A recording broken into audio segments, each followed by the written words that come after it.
ہمارے معاملات کو دیکھیں، غور کریں. آج ہم نے کتنے ایسے مسلمان ہیں،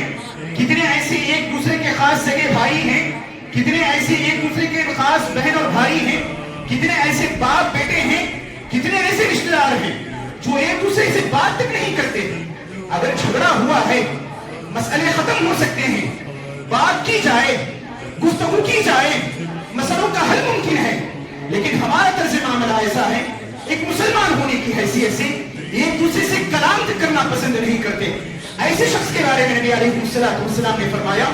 جب ہم اتنا کچھ عمل کر رہے ہیں، اگر وہ عمل اللہ رب العالمین کے پاس اگر پیش نہ کیا جائے، اگر وہ عمل اللہ رب العالمین کے سامنے دکھایا نہ جائے، تو ایسے عمل کا کیا فائدہ کہ فرشتوں سے اللہ رب العالمین خود کہے گا ایسے بندوں کے اعمال کو مجھ سے دور رکھو.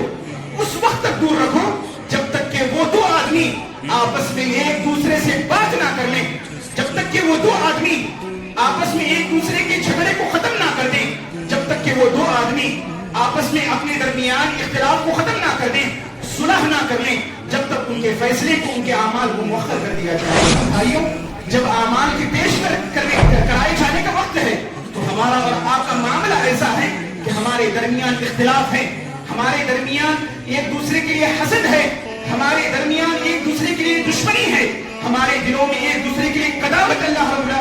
ہے. شیطان نے ہمارے دلوں میں بھر دیا ہے کہ ہم ایک دوسرے کو بات کرنا تو دور، ایک دوسرے کی طرف دیکھنا بھی پسند نہیں کرتے. میرے محترم بھائیوں، اس مہینے کے اندر جہاں ہمارے اعمال پیش کیے جا رہے ہیں، اللہ رب العالمین سے کثرت کے ساتھ توبہ و استغفار کریں، کثرت کے ساتھ توبہ و استغفار کریں، روزہ رکھنے کی کوشش کریں، پیارے نبی کے طرز عمل پر زندگی گزاریں، نبی کی سنتوں کی اتباع کریں. اگر نبی کی سنتوں کو چھوڑ دیں گے، یہی وہ بدعات ہوں گے جو ہماری زندگیوں میں رائج ہو جائیں گے، یہی وہ بدعات ہوں گے جو ہمارے معاشرے کے اندر پنپ رہی ہیں، وہ زیادہ بڑھ جائیں گی، وہ آگے چل جائیں گی اور سنتوں کی اتباع میں ہم دور ہوتے رہ جائیں گے. میرے بسم اللہ الرحمن الرحیم. ان الذين قالوا ربنا الله ثم استقاموا تتنزل عليهم الملائكة ألا تخافوا تتنزل عليهم الملائكة ألا تخافوا ولا تحزنوا وأبشروا بالجنة التي كنتم توعدون. اکرام، ہمارے اس ویڈیو کو دیکھنے سے پہلے ویڈیو کو لائک کریں اور ہمارے اس چینل کو سبسکرائب کریں. جزاکم اللہ خیرا. ان الحمد لله نحمده ونستعينه ونؤمن به ونتوكل عليه ونعوذ بالله من شرور أنفسنا ومن سيئات أعمالنا. من يهده الله فلا مضل له ومن يضلل فلا هادي له وأشهد أن لا إله إلا الله وحده لا شريك له وأشهد أن محمدا عبده ورسوله أرسله بالحق بشيرا ونذيرا. أما بعد فإن خير الحديث كتاب الله وخير الهدي هدي محمد صلى الله عليه وسلم وشر الأمور محدثاتها وكل محدثة بدعة وكل بدعة ضلالة وكل ضلالة في النار. أعوذ بالله السميع العليم من الشيطان الرجيم. بسم الله الرحمن الرحيم. يا أيها الذين آمنوا اتقوا الله حق تقاته ولا تموتن إلا وأنتم مسلمون. يا أيها الناس اتقوا ربكم الذي خلقكم من نفس واحدة وخلق منها زوجها وبث منهما رجالا كثيرا ونساء واتقوا الله الذي تساءلون به والأرحام إن الله كان عليكم رقيبا. يا أيها الذين آمنوا اتقوا الله وقولوا قولا سديدا يصلح لكم أعمالكم ويغفر لكم ذنوبكم ومن يطع الله ورسوله فقد فاز فوزا عظيما. قال الله تبارك وتعالى بسم الله الرحمن الرحيم. الذي خلق الموت والحياة ليبلوكم أيكم أحسن عملا وهو العزيز الغفور. محترم حاضرین جماعہ، بزرگوں، نوجوان ساتھیوں اور امت مسلمہ کی پردہ نشین خواتین، تمام قسم کی تعریفات حمد و ثنا پاکی اور حضور کی عظمت و جلالت اس اللہ وحدہ لا شریک کے لائق و سزاوار ہے۔ وہی ہمارا تنہا خالق ہے، وہی تنہا مدبر ہے، وہی اس کائنات کو چلانے والا ہے۔ بعدہ درود و سلام کا نزول ہو تمام انبیاء کرام علیہم الصلوۃ والتسلیم پر، بالخصوص میرے اور آپ کے آخری نبی جناب محمد الرسول اللہ صلی اللہ علیہ وسلم پر۔ اللہم صلی وسلم علی نبینا محمد وعلی آلہ وصحبہ وسلم تسلیما کثیرا۔ محترم حاضرین، اللہ رب العالمین کا شکر و احسان ہے جس نے ہم تمام کو اشرف المخلوقات بنایا۔ اشرف المخلوقات بنانے کے بعد اس سے بڑا احسان یہ ہے کہ اللہ رب العالمین نے ہمیں مسلمان پیدا کیا ہے۔ اس پر ہم اللہ رب العالمین کا جتنا چاہے شکر ادا کریں، اللہ رب العالمین کا شکر ہم ادا نہیں کر پائیں گے۔ میرے محترم بھائیوں، یہ اللہ رب العالمین کا شکر و احسان سمجھیں کہ موقع اور مناسبت کے اللہ رب العالمین کیا کرتا ہے۔ موقع اور مناسبت کی حیثیت سے، حساب سے اللہ رب العالمین اپنے بندوں پر انعام کرتا ہے، اپنے بندوں پر احسان کرتا ہے، ایسے موقع عنایت فرماتا ہے، ایسے ذرائع اللہ رب العالمین دیتا ہے کہ اس میں انسان عبادتیں کر کے، اس میں انسان اللہ رب العالمین کی فرما برداریاں کر کے، اس میں انسان اللہ رب العالمین کی اطاعت کر کے اپنے آپ کو اللہ رب العالمین کی بنائی ہوئی جنت کا حقدار بنا لے۔ اس کے بالمقابل اگر انسان یہ اللہ رب العالمین کی عطا کردہ نعمتیں، یہ اللہ رب العالمین کی عطا کردہ یہ موقع و مناسب، یہ اللہ رب العالمین کی عطا کردہ یہ نعمتیں اگر انسان کو مل جانے کے بعد، انسان کو حاصل ہو جانے کے بعد اگر ان نعمتوں کا فائدہ نہیں اٹھاتا، ان نعمتوں کا حق ادا نہیں کر پاتا، تو انسان ایسا اللہ رب العالمین کے سامنے یا قیامت کے دن روز محشر میں ایسا انسان خسارہ اٹھانے والا ہے۔ میرے محترم بھائیوں، اللہ رب العالمین کا شکر و احسان دیکھیں۔ اللہ رب العالمین نے قرآن مجید میں کیا فرمایا؟ اللہ رب العالمین نے فرمایا کہ میں نے تم پر ایسے 4 مہینے رکھے ہیں جو حرمت والے مہینے ہیں، جو حرمت والے مہینے ہیں۔ اس میں انسان کو اللہ رب العالمین نے اعمال میں جلدی کرنے کا حکم دیا، اور ان مہینوں میں اللہ رب العالمین نے اللہ رب العالمین کی نافرمانی سے بچنے کا حکم دیا ہے۔ اور اس کے بالمقابل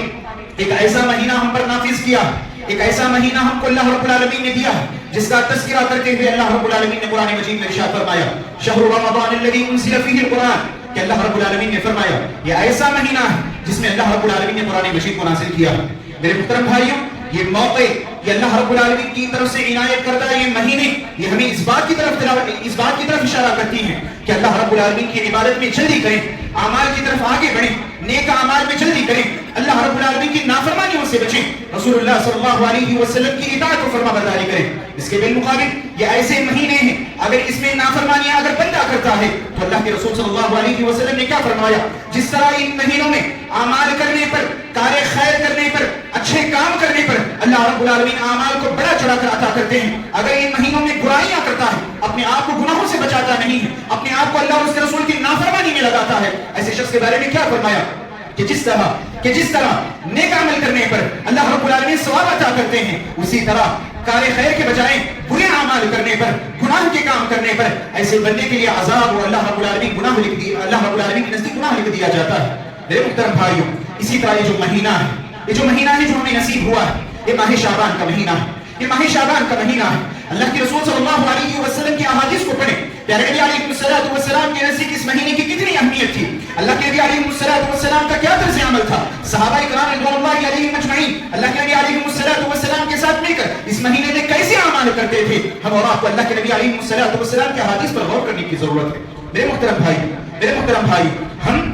سنتوں پر اگر عمل کرتے ہوتے، یہ ہمارے اندر جو بدعات کا رواج ہو چکا ہے، ماہ شعبان جیسے ہی آتا ہے ہمارے اندر ایک بات نظر آتی ہے، ہم میں سے اکثر ایسے افراد ہیں جنہیں اللہ کے نبی علیہ الصلوۃ والسلام کی سنتوں کا پتہ نہیں، اللہ کے نبی علیہ الصلوۃ والسلام کے عمل کا پتہ نہیں، لیکن جیسے ہی ماہ شعبان کا مہینہ آتا ہے تو فوری طور پر ہمارے ذہن میں ایک بات آتی ہے کہ اس مہینے کے اندر شب برات منایا جاتا ہے، شب برات منایا جاتا ہے۔ ایسی بدعتوں کو رواج دے چکے ہیں، نبی علیہ الصلوۃ والسلام کی سنتوں کو بھلا دیا۔ میرے محترم بھائیوں، آئیے اللہ کے نبی علیہ الصلوۃ والسلام کی حدیثوں کو دیکھتے ہیں، اللہ کے نبی علیہ الصلوۃ والسلام کی حدیثوں کو دیکھتے ہیں۔ پیارے نبی کا طرز عمل کیا تھا؟ سیدہ عائشہ رضی اللہ تعالیٰ عنہا فرماتی، ام المؤمنین کہتے ہیں اللہ کے نبی علیہ الصلوۃ والسلام کا طرز عمل دیکھیں، ماہ شعبان جیسے ہی آ جاتا، کان رسول اللہ صلی اللہ علیہ وسلم یصوم، كان رسول الله صلى الله عليه وسلم يصوم حتى اللہ کے نبی علیہ السلام کے بارے میں کہتے ہیں جیسے ہی ماہ شعبان آ جاتا، جیسے ہی ماہ شعبان آ جاتا، اللہ کے نبی علیہ السلام کثرت سے روزہ رکھا کرتے، کثرت سے روزہ رکھا کرتے، یہاں تک کہ ہم یہ سمجھتے کہ اللہ کے نبی علیہ السلام کبھی افطار کرنے والے نہیں، یعنی اللہ کے رسول صلی اللہ علیہ وسلم کوئی دن ایسا نہیں چھوڑیں گے کہ جس میں اللہ کے رسول صلی اللہ علیہ وسلم روزہ نہ رکھیں، یا اسی طرح جیسے کہ اللہ کے رسول صلی اللہ علیہ وسلم روزہ رکھنا ترک کر دیتے، تو اس طرح ہم سمجھتے کہ اللہ کے رسول صلی اللہ علیہ وسلم کیا روزہ نہیں رکھیں گے۔ میرے محترم بھائیوں، آگے حدیث میں سیدہ عائشہ فرماتی ہیں، ام المؤمنین رضی اللہ عنہا کا فرمان ہے، نبی علیہ السلام کا یہ طرز عمل تھا کہ اللہ کے نبی علیہ السلام ماہ رمضان کا مہینہ پورا مکمل مہینہ روزہ رکھا کرتے تھے، لیکن ماہ شعبان کا مہینہ ایسا تھا جس میں اللہ کے رسول صلی اللہ علیہ وسلم کثرت سے روزہ رکھا کرتے تھے، لیکن چند ایسے دن تھے جس میں اللہ کے نبی علیہ السلام روزے کو چھوڑ دیا کرتے تھے۔ کہیں ایسا نہ ہو کہ اللہ رب العالمین کہ ہاں یہ ماہ رمضان کا مہینہ بھی سیم ہو جائے اور اسی طرح کیا ہے ماہ شعبان کا مہینہ بھی سیم ہو جائے۔ اللہ کے نبی علیہ السلام دونوں مہینوں میں مکمل طور پر روزہ نہیں رکھا کرتے، بلکہ ماہ رمضان کا جو مہینہ ہوتا اللہ کے نبی علیہ السلام پورا کا پورا مہینہ روزہ رکھا کرتے تھے۔ یا اسی طرح جو ماہ شعبان کا مہینہ ہوتا ہے اس میں اللہ کے نبی علیہ السلام کثرت سے روزہ رکھا کرتے تھے۔ چند ایسے ایام تھے جس میں اللہ کے نبی علیہ السلام کیا کرتے تھے؟ روزے کو چھوڑا کرتے تھے۔ میرے محترم بھائیوں، یہ اللہ کے نبی علیہ السلام کا عمل تھا، یہ اللہ کے نبی علیہ السلام کا عمل تھا۔ آئیے اسامہ بن زید رضی اللہ تعالیٰ عنہ کی اس حدیث پر غور کریں۔ اللہ کے نبی علیہ السلام سے پوچھتے ہیں، اے اللہ کے رسول، میں نے آپ کو اس مہینے میں کثرت سے روزہ رکھتے ہوئے دیکھا۔ اللہ کے رسول صلی اللہ علیہ وسلم سے پوچھتے ہیں، اے اللہ کے رسول، میں نے اس مہینے میں آپ کو کثرت سے روزہ رکھتے ہوئے دیکھا ہے، اس کی کیا وجہ ہے؟ کیوں آپ اتنے کثرت سے روزہ رکھتے ہیں؟ اللہ کے نبی علیہ السلام نے کیا فرمایا تھا؟ اس مہینے کے اندر اللہ رب العالمین کے نزدیک اعمال کو پیش کیا جاتا ہے، سال بھر کے اعمال کو پیش کیا جاتا ہے۔ دیکھیں وجہ بتائیے اللہ کے رسول صلی اللہ علیہ وسلم نے اس مہینے کے اندر سال بھر کے اعمال کو اللہ کے نبی علیہ السلام نے فرمایا کہ اللہ رب العالمین کے پاس پیش کیا جاتا ہے۔ تو میں یہ چاہتا ہوں، میں یہ پسند کرتا ہوں جب میرے اعمال اللہ رب العالمین کے پاس پہنچے تو میں حالت صیام میں ہوں، حالت صیام میں رہوں، روزے کی حالت میں رہوں۔ میرے محترم بھائیوں، یہ بات یاد رکھو، اللہ کے رسول صلی اللہ علیہ وسلم نے کیا فرمایا تھا؟ الصوم جنہ، یہ جو روزہ ہے یہ انسان کو گناہوں سے دور رکھتا ہے، اور اسی طرح انسان کو جہنم میں جانے سے آڑ بن جاتا ہے۔ اور یہ وہ روزہ وہ ہے جس کو اللہ رب العالمین محبت کرتے ہیں، ایسے آدمی سے روزدار سے اللہ رب العالمین محبت کرتے ہیں۔ اور یہ روزہ وہ ہے جس سے اللہ رب العالمین کیا کرتے ہیں؟ یہ اللہ رب العالمین کے پاس مقبول عبادت ہے۔ میرے محترم بھائیوں، اللہ کے نبی علیہ السلام کی اس حدیث پر غور کریں کہ روزہ اگر کوئی بندہ رکھتا ہے، اللہ کے نبی علیہ السلام نے کیا فرمایا؟ جب انسان کے منہ سے جو بو نکلتی ہے وہ اللہ کے نبی علیہ السلام نے فرمایا اللہ رب العالمین کے نزدیک وہ مسک سے بھی زیادہ محبوب ہوتی ہے، اللہ رب العالمین کے نزدیک اس سے زیادہ پسندیدہ ہوتی ہے۔ میرے محترم بھائیوں، غور کرنے کی بات ہے، جہاں پر انسان اپنے آپ کو روزہ رکھ کر اللہ رب العالمین کی عبادت کرتا ہے، اسی طرح سب سے بڑا عمل یہ ہے کہ انسان روزہ رکھ کر اپنے آپ کو گناہوں سے دور رکھتا ہے، جب انسان کے اندر یہ خیال آ جائے کہ میں روزہ رکھ لوں، وہ فوری طور پر جو دوسرے گناہ ہیں ان تمام گناہوں سے بچ جاتا ہے۔ صبح سے لے کر شام تک جو اس سے گناہ سرزد ہونے والے تھے، روزے کی حالت میں ہونے پر انسان یہ تصور کرتا ہے ارے میں تو آج کے دن روزہ رکھا ہوں، کہیں یہ روزہ میرا باطل نہ ہو جائے، کہیں اللہ رب العالمین اس روزے کو قبول نہ کرے، اس لیے میں گناہوں کو ترک کر کے رکھ دیتا ہوں، اس لیے میں گناہوں کو چھوڑ دیتا ہوں، جو میں روزہ رکھا ہوں اللہ رب العالمین میرے اس روزے کے بدلے اللہ رب العالمین میرے عمل کو قبول کر لیتا ہے۔ میرے محترم بھائیوں، اللہ کے نبی کا طرز عمل دیکھیں، اور اللہ کے نبی نے کیا فرمایا کہ جب اللہ کے نبی سے سوال کیا گیا کہ آپ کیوں روزہ رکھتے ہیں کثرت سے، تو نبی علیہ السلام نے کیا فرمایا تھا کہ اللہ رب العالمین کے پاس اعمال پیش کیے جاتے ہیں اس مہینے کے اندر، تو ہم اور آپ کو بھی چاہیے کہ جتنا ہو سکے ہم اور آپ اس ماہ شعبان کے اندر کثرت سے روزہ رکھنے کی کوشش کریں، میرے محترم بھائیوں، یہ اللہ کے نبی علیہ السلام کا طرز عمل تھا۔ ہم اللہ کے نبی علیہ السلام کے طریقے کو اپنائیں۔ ہم نے بدعتوں کا رواج ہمارے معاشرے میں ہو چکا ہے، جس کی وجہ سے ہمارے اندر بدعتیں رائج ہو چکی ہیں اور سنتوں کا خاتمہ ہوتا جا رہا ہے۔ ہم میں سے کئی ایسے افراد ہیں جو ماہ شعبان میں یہ سوچتے ہیں، جو کام ہمارے پینڈنگ پڑ گئے ہیں کہ ماہ رمضان کے اندر جو کام ہم کرنے والے ہیں ماہ شعبان کے اندر ان کام کو ختم کر دیتے ہیں، چاہے وہ ہمارا بزنس ہو، چاہے وہ ہمارا دکان کا مسئلہ ہو، چاہے وہ ہماری نوکریاں ہوں، یہ سوچتے ہیں کہ ماہ شعبان کے اندر ہم اپنے تمام کاموں کو مکمل کر دیں۔ میرے محترم بھائیوں، اللہ کے نبی علیہ السلام نے کیا فرمایا؟ یاد رکھیں، اللہ کے نبی علیہ السلام نے فرمایا تھا کہ بہت سارے ایسے افراد ہیں جو ماہ شعبان کے اندر غفلت برتتے ہیں، جو ماہ شعبان میں غفلت برتتے ہیں۔ یہ نبی علیہ السلام کا حکم ہے۔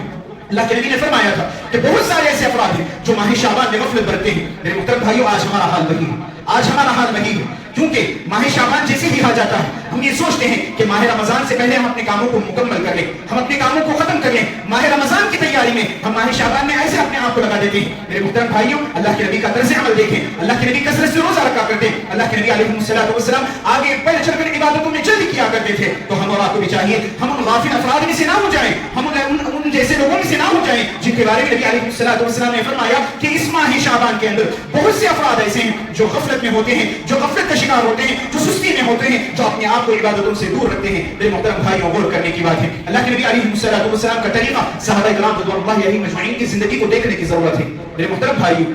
آئیے میں آپ کے سامنے بیان کروں یہ جو ماہ شعبان ہے. آج مسلمانوں کا حال یہ, آج مسلمانوں کا حال یہ, جیسے ہی ماہ شعبان آ جاتا ہے یہ تصور کرتے ہیں یا خیال ہمارے اندر پایا جاتا ہے, معاشرے کے اندر, سوسائٹی کے اندر یہ بات آتی ہے جیسے ہی ماہ شعبان آتا ہے تو کیا کہتے ہیں, شب برات آنے والی, شب برات آنے والی. 15ویں شعبان کو کثرت کے ساتھ روزے کا اہتمام کرتے ہیں, یا اسی طرح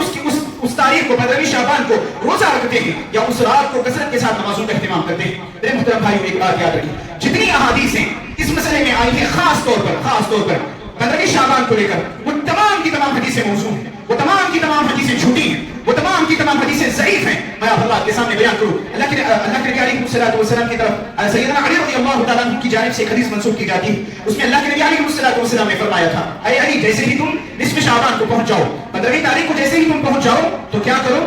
رات میں قیام کرو. اور قیام ایسا کہ قیام کرنے کا اللہ کے نبی نے حکم دیا. یہ ضعیف حدیث ہے, میں آپ کو بتا دوں یہ ضعیف حدیث ہے, موضوع حدیث ہے, جھوٹی حدیث ہے. اس میں کیا فرمایا, تم چاہیے کہ تمہیں 100 رکعت نمازیں ادا کرو, اور جب بھی تم سورہ فاتحہ پڑھو اور اس رکعت کے اندر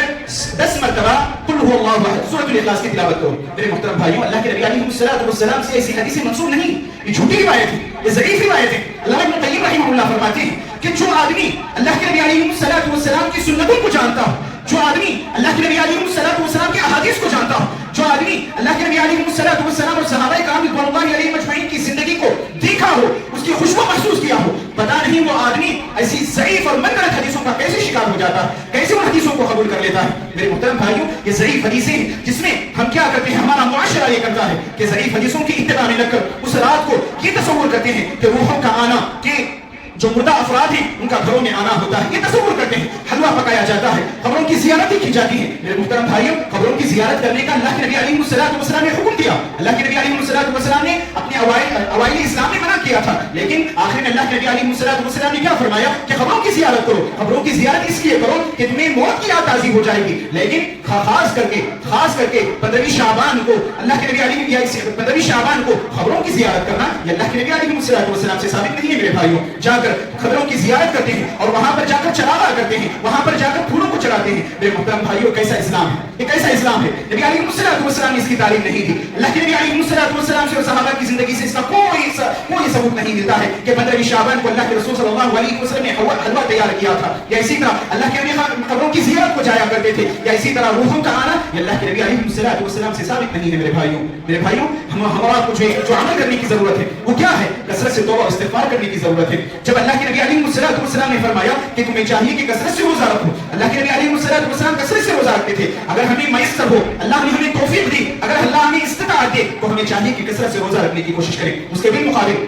کثرت سے روزہ رکھنے کے ساتھ ساتھ روزے کے اندر جو عبادتیں انسان کرتا ہے, روزے کے اندر اگر دعائیں کرتا ہے, اللہ رب العالمین ایسے بندے کی دعاؤں کو قبول, اللہ رب العالمین کے ہاں وہ دعائیں قابل قبول ہوتی ہیں. یا اسی طرح نبی علیہ الصلوۃ والسلام کی وہ حدیث کو یاد رکھیں, اگر بندہ توبہ و استغفار کرتا ہے, اللہ رب العالمین ایسے بندے کی گناہوں کو معاف کرتا ہے. نبی کا طرز عمل دیکھیں, نبی علیہ الصلوۃ والسلام نے کیا فرمایا, میں دن میں 70 سے زیادہ مرتبہ توبہ و استغفار کرتا ہوں. یا اسی طرح اللہ کے نبی علیہ الصلوۃ والسلام کی وہ حدیث یاد رکھیں جس میں کہنے نبی علیہ الصلوۃ والسلام نے کیا فرمایا تھا, یا ابن آدم انک ما دعوتنی ورجوتنی, اے آدم کے بیٹے, اگر تو میری طرف آتا ہے, میری طرف امید لگا کر آتا ہے اور مجھ سے دعائیں کرتا ہے, مجھ سے مانگتا ہے, تو میں تیری مغفرت کر دوں گا, میں تیرے گناہوں کو معاف کر دوں گا. یہ اللہ رب العالمین کا وعدہ ہے. اور کیسے, اللہ کے نبی علیہ الصلوۃ والسلام نے فرمایا کہ اللہ رب العالمین فرماتا ہے, حدیث قدسی ہے کہ اللہ رب العالمین نے فرمایا تو جتنی چاہے گناہ لے کر آئے, مجھے ذرہ برابر بھی اس بات کا احساس نہیں ہوگا, ذرہ برابر بھی فرق نہیں پڑے گا, میں تیرے تمام کے تمام گناہوں کو معاف کر کے رکھ دوں گا. یہ نبی علیہ الصلوۃ والسلام کی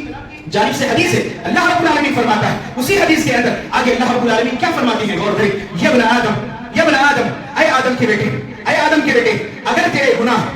تیرے گناہ آسمان کی بلندیوں کو پہنچ جائیں, اگر تیرے گناہ آسمان کی بلندیوں کو پہنچ جائیں اور تم اس سے توبہ و استغفار کرتا ہے, اور تم مجھ سے گناہوں کی معافی مانگتا ہے، اللہ کے نبی علیہ السلام نے فرمایا کہ اللہ رب العالمین فرماتے ہیں اللہ رب العالمین اس کے گناہوں کو معاف کر کے رکھ دیں گے اگر وہ توبہ و استغفار کرتا ہے۔ آگے اسی حدیث کے اندر اللہ رب العالمین نے فرمایا یا ابن آدم، اے آدم کے بیٹے، اگر تو زمین بھر کے گناہ لے کر آ جائے اور تو اس حال میں مجھ سے ملاقات کرے اور تیری موت ہو جائے اور اس حال میں تو مجھ سے ملاقات کرے کہ تو نے اللہ رب العالمین کے ساتھ شرک نہیں کیا، کہ تو نے میرے ساتھ اگر شرک نہیں کیا ہے، تو اللہ رب العالمین نے کیا فرمایا؟ ایسے آدمی کو اللہ رب العالمین مغفرت کر کے رکھ دیتا ہے۔ اللہ رب العالمین توبہ کا پیغام لے کر، پروانہ لے کر اللہ رب العالمین اس کی طرف آگے بڑھتے ہیں۔ میرے محترم بھائیوں، اس مہینے میں کثرت کے ساتھ توبہ و استغفار کرنے میں آگے بڑھیں، یا اسی طرح اعمال میں جلدی کریں۔ اعمال یہ اللہ کے نبی علیہ السلام نے جیسے فرمایا، اللہ کے نبی علیہ السلام کی وہ حدیث بھی یاد رکھیں، نبی علیہ السلام نے فرمایا کہ بدبخت دیکھیں دو قسم کے ایسے افراد ہیں، دو قسم کے ایسے افراد ہیں جن کے بارے میں نبی علیہ السلام نے کیا فرمایا، جیسے کہ میں تھوڑی دیر پہلے ذکر کیا کہ بندے کے اعمال اس مہینے میں اللہ رب العالمین کے ہاں پہنچائے جاتے ہیں، اللہ رب العالمین کے سال بھر کے جو اعمال ہیں وہ اللہ رب العالمین کے پاس پہنچائے جاتے ہیں۔ دو قسم کے ایسے افراد ہیں، دو قسم کے ایسے افراد ہیں جن کے اعمال کو اللہ رب العالمین کے سامنے پیش نہیں کیا جائے گا، جن کے اعمال کو اللہ رب العالمین کے سامنے پیش نہیں کیا جائے گا۔ وہ کون ہوں گے؟ ایک تو وہ آدمی جو اللہ رب العالمین کے ساتھ شرک کرتا ہے، ایسے بندے کے اعمال کو اللہ رب العالمین کے پاس نہیں پہنچایا جائے گا۔ جو لوگ 15 شعبان کو جو روزہ رکھتے ہیں یا اسی طرح قیام اللیل کرتے ہیں اور ان کا یہ عقیدہ ہوتا ہے کہ روحیں دوبارہ آئیں گی، ان سے ہم مدد مانگیں گے، کیا ان کی عبادتیں، ان کا روزہ قبول ہوگا؟ میرے بھائیوں قبول نہیں ہوگا، کیونکہ اللہ رب العالمین نے کیا فرمایا؟ شرک کو کبھی معاف نہیں کرتا، یہ واضح طور پر اللہ رب العالمین نے فرما دیا۔ اور اس حدیث کے اندر بھی اللہ کے نبی علیہ السلام نے تذکرہ کیا کہ دو قسم کے ایسے لوگ ہیں جن کو اللہ رب العالمین ان کے اعمال اللہ رب العالمین کے سامنے پیش ہی نہیں کیے جائیں گے۔ وہ کون ہوگا؟ ایک تو وہ آدمی جس نے شرک کیا ہوگا، اور دوسرا وہ آدمی جس کے بارے میں نبی علیہ السلام نے فرمایا جو دو بھائی یا دو دوست یا دو مسلمان جن کا آپس میں جھگڑا ہوا ہو اور وہ آپس میں ایک دوسرے سے بات نہیں کرتے ہوں، ایسے لوگوں کے اعمال کو بھی اللہ رب العالمین قیامت کے دن یا ایسے لوگوں کے اعمال کو بھی اللہ رب العالمین کے پاس نہیں پہنچایا جائے گا۔ میرے محترم بھائیوں، آج ہمارے معاملات کو دیکھیں، غور کریں، آج ہم میں کتنے ایسے مسلمان ہیں، کتنے ایسے ایک دوسرے کے خاص سگے بھائی ہیں، کتنے ایسے ایک دوسرے کے خاص بہن اور بھائی ہیں، کتنے ایسے باپ بیٹے ہیں، کتنے ایسے رشتہ دار ہیں جو ایک دوسرے سے بات تک نہیں کرتے۔ اگر جھگڑا ہوا ہے، مسئلے ختم ہو سکتے ہیں، بات کی جائے، گفتگو کی جائے، مسئلوں کا حل ممکن ہے، لیکن ہمارا طرز معاملہ ایسا ہے، ایک مسلمان ہونے کی حیثیت سے ایک دوسرے سے کلام کرنا پسند نہیں کرتے۔ ایسے شخص کے بارے میں نبی علیہ السلام نے فرمایا جب ہم اتنا کچھ عمل کر رہے ہیں، اگر وہ عمل اللہ رب العالمین کے پاس اگر پیش نہ کیا جائے، اگر وہ عمل اللہ رب العالمین کے سامنے دکھایا نہ جائے، تو ایسے عمل کا کیا فائدہ کہ فرشتوں سے اللہ رب العالمین خود کہے گا ایسے بندوں کے اعمال مجھ سے دور رکھو، اس وقت تک دور رکھو جب تک کہ وہ دو آدمی آپس میں ایک دوسرے سے بات نہ کر لیں، جب تک کہ وہ دو آدمی آپس میں ایک دوسرے کے جھگڑے کو ختم نہ کر دیں، جب تک کہ وہ دو آدمی آپس میں اپنے درمیان اختلاف کو ختم نہ کر دیں، صلح نہ کر لیں، جب تک ان کے فیصلے کو، ان کے اعمال کو مؤخر کر دیا جائے گا۔ میرے محترم بھائیوں، جب اعمال کے پیش کرائے جانے کا وقت ہے تو ہمارا اور آپ کا معاملہ ایسا ہے کہ ہمارے درمیان اختلاف ہے، ہمارے درمیان ایک دوسرے کے لیے حسد ہے، ہمارے درمیان ایک دوسرے کے لیے دشمنی ہے، ہمارے دلوں میں ایک دوسرے کے لیے قداوت ہے۔ شیطان نے ہمارے دلوں میں بھر دیا ہے کہ ہم ایک دوسرے کو بات کرنا تو دور، ایک دوسرے کی طرف دیکھنا بھی پسند نہیں کرتے۔ میرے محترم بھائیوں، اس مہینے کے اندر جہاں ہمارے اعمال پیش کیے جا رہے ہیں، اللہ رب العالمین سے کثرت کے ساتھ توبہ و استغفار کریں، کثرت کے ساتھ توبہ و استغفار کریں، روزہ رکھنے کی کوشش کریں، پیارے نبی کے طرز عمل پر زندگی گزاریں، نبی کی سنتوں کی اتباع کریں۔ اگر نبی کی سنتوں کو چھوڑ دیں گے، یہی وہ بدعات ہوں گے جو ہماری زندگیوں میں رائج ہو جائیں گی، یہی وہ بدعات ہوں گے جو ہمارے معاشرے کے اندر پنپ رہی ہیں، وہ زیادہ بڑھ جائیں گی، وہ آگے چل جائیں گی اور سنتوں کی اتباع میں ہم دور ہوتے رہ جائیں گے۔ میرے محترم بھائیوں، میں آپ کو ایک اور بات بتاتا چلوں کہ جیسے ہی ماہ شعبان آتا ہے، پچھلے جو ہم نے ماہ رمضان میں جو ہم سے روزے چھوٹے ہیں، خاص کر ماؤں سے، خاص کر بہنوں سے جو امت مسلمہ کی خواتین ہیں، کسی عذر کی وجہ سے ان کے جو روزے چھوٹ جاتے ہیں، اگر انہوں نے مکمل نہیں کیا ہے، اس مہینے میں مکمل کرنے کی کوشش کریں۔ ایک تو یہ ثواب مل جائے گا کہ ماہ شعبان میں روزے رکھنے کا ثواب مل جائے گا، اور اسی طرح جو ماہ رمضان کے جو قضا ہو گئے تھے، روزے جو چھوٹ گئے تھے، اس مہینے کے اندر قضا ہو جائیں گے۔ میں آپ سے بھی گزارش کرتا ہوں، اگر ہم میں سے کسی کے روزے چھوٹے ہوئے ہیں پچھلے سالوں کے اندر، اس ماہ میں رکھنے کی کوشش کریں، ثواب کا ثواب بھی مل جائے گا اور روزوں کی قضا بھی مکمل ہو جائے گی۔ اور اسی طرح ایک تیسری چیز میں آپ کے سامنے بیان کروں کہ ہمارا کو چاہیے کہ اعمال میں جلدی کریں، اعمال میں جلدی کریں، نیک عمل میں آگے بڑھیں۔ یہ مہینہ وہ ہے جس میں ہم عبادتیں کرتے ہیں، اس کے بعد کا مہینہ ماہ رمضان کا مہینہ، ماہ رمضان جیسی ہی آتا ہے، اس کی آمد یہ خوشی الگ ہوتی ہے۔ یہ ماہ سلف کا معاملہ ایسا تھا کہ 6 مہینوں تک باضابطہ دعائیں کیا کرتے تھے، اللہم بلغنا رمضان، اللہم بلغنا رمضان۔ اور ہم ایسے ہیں کہ ہمیں